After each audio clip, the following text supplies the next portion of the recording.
And I told him that I have an autistic sister. He immediately said that why your mom didn't abort her. Hi, I'm Shamin. By day, I'm a project manager. Any other parts of the day, I'm a caregiver to my grandma who has dementia. And what I hope to share today is how it's like to be a caregiver. So hi, my name is Anna. I'm actually a caregiver for my autistic sister. She's 19 this year. I'm 28 years old this year. Just here to share about how my experience is like for taking care of a person with autism. Yeah. Okay, during the weekends on Sundays when my helper is on like off days, I'll be the one taking care of my sister, which is 24 hours. Yeah. But when it comes to weekdays, I will be working like full time. So during the day, I do have someone to help me to take care of my sister. So I think I'm the same. My grandma right now, she needs more 24/7 care because she suffered like a hip fracture. Now we have like a dedicated helper to her, but there's still like stuff that I need to oversee. So thankfully, like I work from home most of the time. So okay. like there's bouts of time in between meetings that I'm like there for her. But previous to her injury, I shared a room with her. So I would say like that those hours would be like from like the time we go to bed till the morning, and then in between times like during the day. In a way, I'm the only girl in my family, so I guess like by default like it comes to me. What happens if she wants to go to the toilet in the middle of the night? So usually I'll be on standby. Sometimes she forgets to take off all like even her underwear, so I'm kind of there to like just see. But she's a bit like embarrassed about it. Okay. I have to turn away a bit just so that she feels a bit more like, okay, I'm doing it myself. So there's a bit of that I have to play around with. Like she wants to be independent, but then you also want to help her. Understand. Yeah. But I have a question for you in terms of like, do you do most of the caregiving? I do actually. I call her my kakak. Because back then, before my kakak was even working with us, I was primary 1 and I'm already taking care of my sister as an infant. Right. I was just a child taking care of another child. Yeah. Yeah, so the first 8 years of her development and whatnot, right? I'm always the one there for her. So yeah, I would say that my sister, my kakak and I, both of us are like probably the main caregivers for my sister lah. Yeah. I'm curious about how the nature of your caregiving to your sister has changed as she has grown up. Back then, I don't even know how to communicate with her. It did drastically change right after we brought her to a special school, which is Rainbow Center. Right. Subsequently, the attention was actually to make sure that she eats, she shower herself, rather than constantly worrying whether she will harm herself. And she's more happy. I don't want to explain to you, but maybe because like we understand her. Yeah. In terms of the autistic spectrum, she's non-verbal. Yeah, she's non-verbal. So that's why we have this like picture system. If she wants to eat something, all this kind of stuff, she will just go to the book and then she'll take one picture out and show you. Yeah. So it's a lot more easier to communicate with her.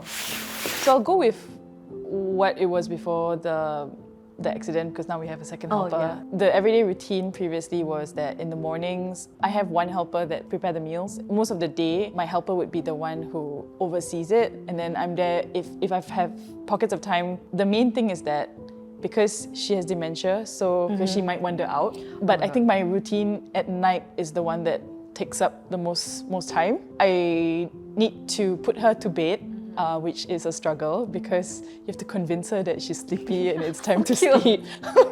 And basically like a toddler. I feel like it is a toddler. She's still free to get up in the middle of the night to kind of do whatever she wants in the room, right? So I would make sure that the lights were lighted enough so that she could see where she is. Okay.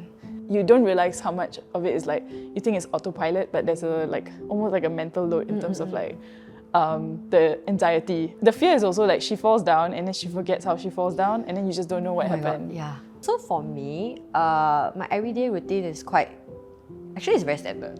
I was from the Navy.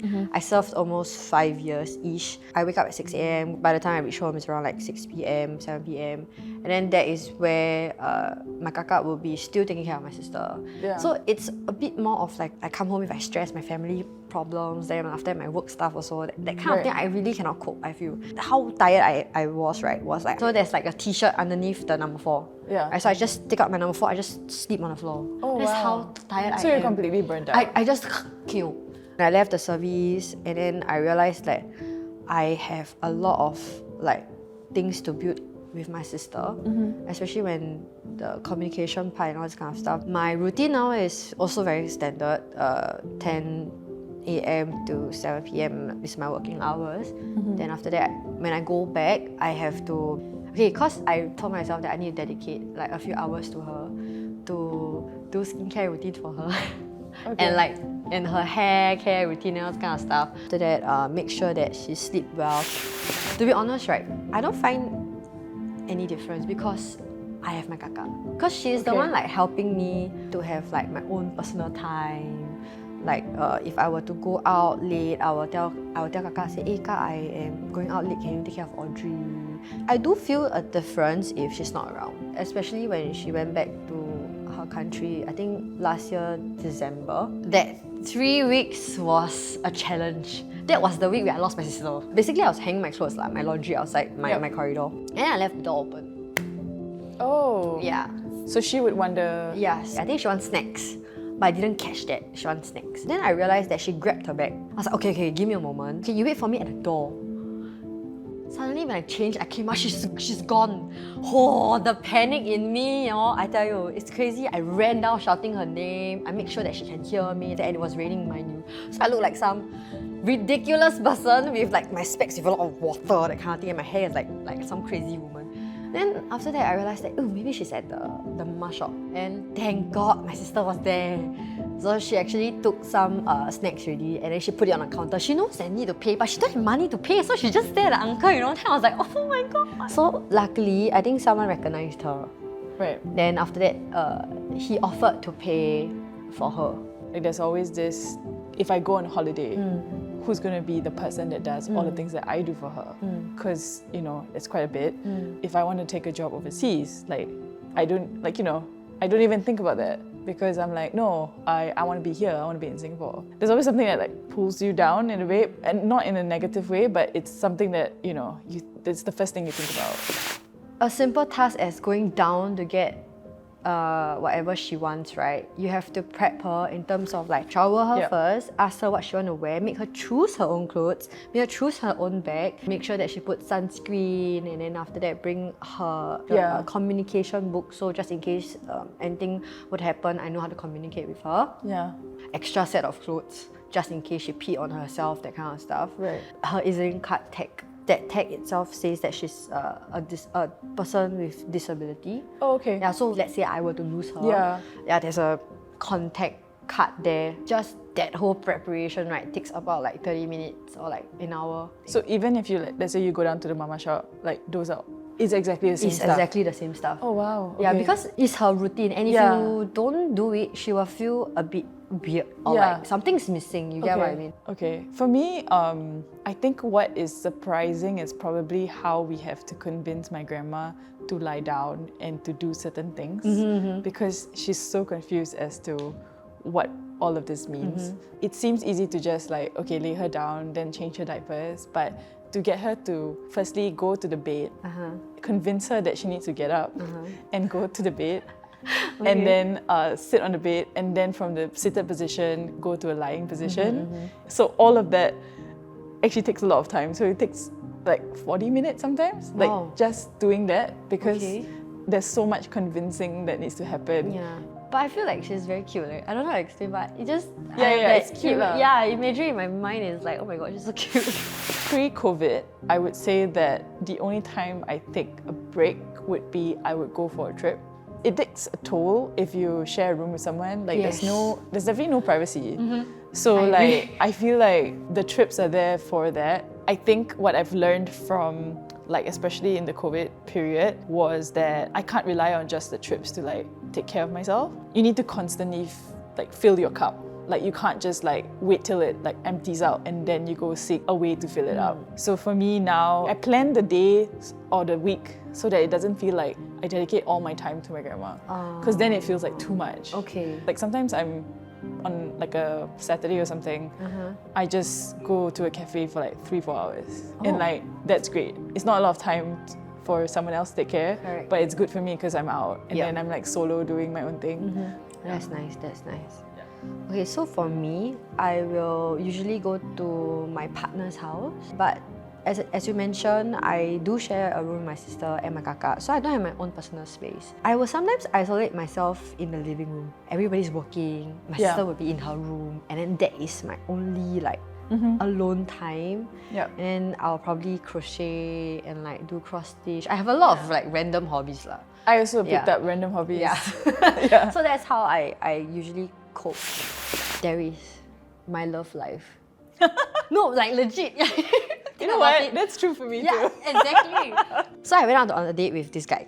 Okay, Yep. this guy, we were like chatting, talking, like get to know each other. Then I told him that I have an autistic sister. He immediately said that why your mom didn't abort her. Okay, that's a red flag. Yeah, a huge red flag. Yeah, I mean, so, like, if anything has helped you, because you can like just move on. Boom, like the other direction. Yeah. That happened, and that gave me a very like huge reflection in my life. She's my sister. Yeah, that's something that I would never think someone would say out loud. Exactly, and I don't even know him to begin with. You get what I mean? Yeah. Like it's so rude. Ever since then, I always prioritize my sister. That would be in my future, and I tell the person first, like, hey, do you know that, okay, if you're dating me, this is what's going to happen in the future. If you cannot, then probably that's how it ends lah. Like, I put it straightforward first before, like, you know, things go to the place where, oh, I want to marry you, but your sister is the obstacle, blah, blah, blah, blah. Then it wastes everybody's time, you get what I mean? Yeah. For me, right, I always wanted to be a crochet artist. Okay, that's like cool. I always wanted to be like a entrepreneur, that kind of thing. Yeah. I always wanted to do that, but I always think of the possibility of not being able to earn.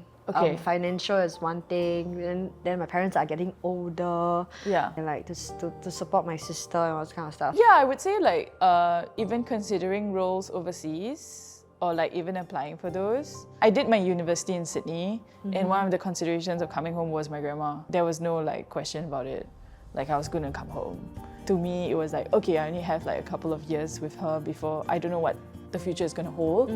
If I don't come home and be there for her, or like, you know, spend the time with her, like I don't know whether I'm going to regret it in the future.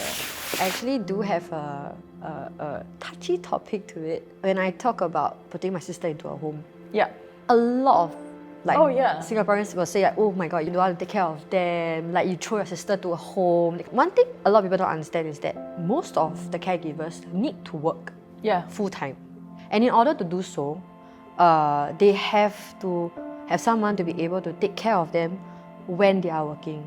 I completely agree. Like I think in a way you play two roles, right? Like you're a caregiver, but you're also a sister. Yeah. If we can lighten the load as a caregiver, then we can be there as the other role we play in their lives. I wish there was no, you know, stigma around getting help. I think the other thing is that a lot of people focus on the people receiving the care rather than the caregivers, and hence like, you know, there's not a lot of resources for caregivers, especially like the emotional like stuff, right? I feel like there's guilt, and then there's the, when am I the one taking care, and then the frustration and all that kind of stuff.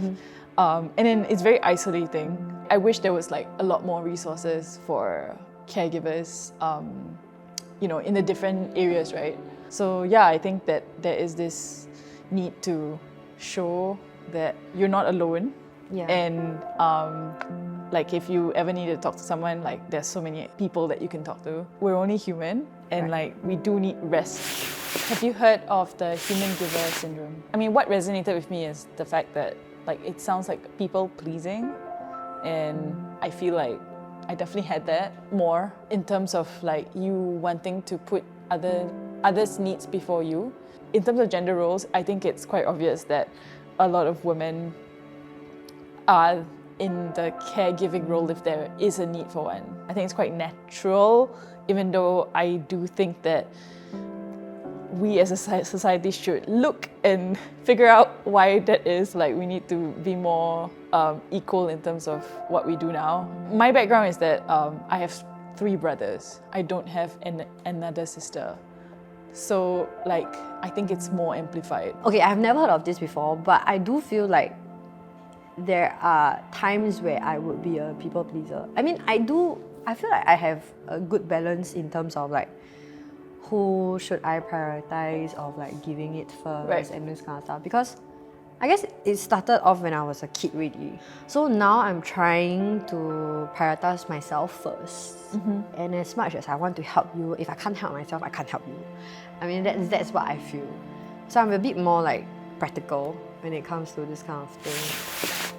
I feel like this is quite similar to like if you're in a marriage, right? Would it be 50-50? Yeah, I was gonna I was thinking about that actually. Yeah. If you asked me this question like 5 years ago, I'd be like, yes, like everybody needs to be equal, like equality, whatever. But I think now it should come with like the season. Let's say, for example, I'm busy with work and then maybe someone else can at least be standby. Yeah. Then I feel like then it's a team in terms of like being the caregiver. I also feel so. I do agree though, to be honest. It seems like I'm the one giving out a lot of like my time, taking care of my sister and this kind of stuff, but there are still a lot of like mechanism in my family that's working together also. It won't be 50-50 all the way on. Yeah. So my brother actually really helped me a lot during that whole period when I was in the service, because without him, I cannot do my job. It's really just how it is as a family, you know. I don't feel it's a gender thing also, to be honest. It is what it is lah. I do feel a bit of the gender thing. Oh really? Yeah. You do? I do see like there's an imbalance and I wish that could change. Yeah. I think I'll go with like just being more self-aware that you're not contributing. Yeah. And then from there, like I think it can start. There's a lot of reliance on the default caregiver. And I think that if you are not the default caregiver, maybe ask what you can do for that person. Even just showing like empathy as to their situation would really help. There's this particular part where I resonate a lot, is like they are not automatically enough to know that, hey, you know, that's also your responsibility, you also have to take care of them, you know, that kind of thing. Which is actually my parents. I think they don't understand that at the end of the day, right, she is still your daughter. You see, and not blaming that they never do their job, they do. I guess as a child, I also want my parents to be there for me. I can be very honest with you, I always trying to seek attention from my parents because I don't have that kind of attention. I guess because they are also not very like educated financial wise, there isn't much financial planning for her. And it's very worrying because like she's already 19. As in like to save for her future. Correct. Okay. And like they didn't really plan out about her insurance and all this kind of stuff, which is a huge part. Yeah. That is like contributing to the factor where I cannot afford to seek my own venture. Firstly, you know, your feelings are completely valid. It's really okay to like not be okay. You can't just do everything yourself. So I think the need to ask for help is important. So there's a lot of more resources and a lot more awareness of like the mental load it takes on caregivers, and I feel like that could be something we actively look at and we actively try to manage. And I think the other thing that is very important is that don't put too much like expectation on yourself also. You cannot just keep giving and then you don't give yourself time to like relax. Feel what you need to feel, express what you need to express. And at the end of the day, just know that there are people out there that is caring for you. I feel like that topic of like caregiving is also quite unsaid about when you work, right? And then if you mention it any time of the day when you need to excuse yourself, people might find it as an excuse that you're like leaving the job early or whatever. So I guess there are some parts of society that actually makes us don't want to talk about it, because people will be like, hey, then your parents there. That kind of stuff, right? My family dynamics is very, very different. Yeah, so I think this particular topic is quite unsaid about lah. We talk a lot more about it now. I wish these conversations were obviously much earlier. It's almost the same as taking care of a child. Yeah. And like there's so much resources in terms of like childcare leave and all that kind of stuff that people get. Yeah. And I think like there's a lot more, I think, in terms of policies that could be there for caregivers. It's like an opportunity cost. Yeah, there is. Yeah. Okay, so if you like this video, please like, comment, share, and subscribe. Thanks for watching. Bye.